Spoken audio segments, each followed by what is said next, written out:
Barka da an tayawa, tabbatar da ka danna subscribe da kuma alamar ƙararrawa domin samun sabbin fina-finan Indian Hausa. Kuma duka a kyauta! A Indian Hausa Channel TV. Sojan yaki. Sojan yaki kayataccen kafce ne da kamfanin algaita stodio masu barbaɗan fassara suka fassara muku shi. Sojan yaki kayataccen labari ne akan wani jarumi soja mai rikon alkawari.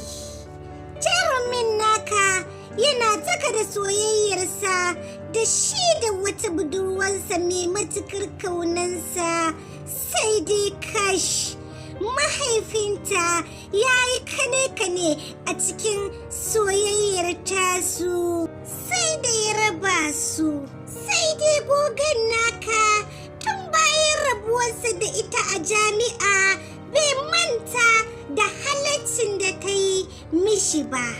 Duk da mahaifinta ya yi masa rashin mutunci akan bayi da sana'an yi, ɗalibi ne, ya ɗauki ɗiyar tasa maza ya ba wa mai hannu da shuni ya aura masa ita.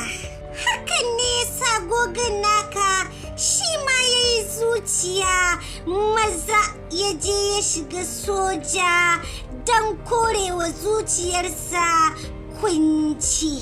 Bayan zuwansa hutu zuwa gida ne sai ya ji bebin tashi tana cikin matukar kunci, mai hannu da shuni yana wulakanta mata rayuwa, ya addabi zuciyarta.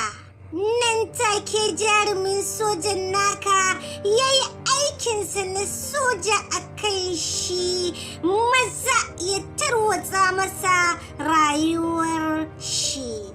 Tabbas wannan kafce na kunshe da cakwakiyoyi fim wanda na furta a baya.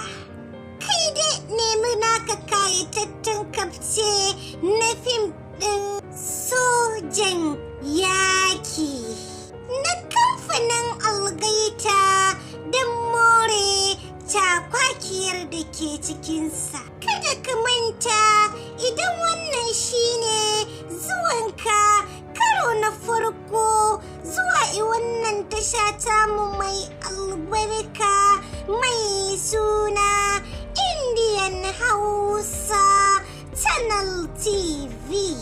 Masoya, ku danna mana subscribe da kuma alaman kararrawa don more fashin baki da ke cikinsa, ko kuma in ce recap na fina-finan Indian fassarar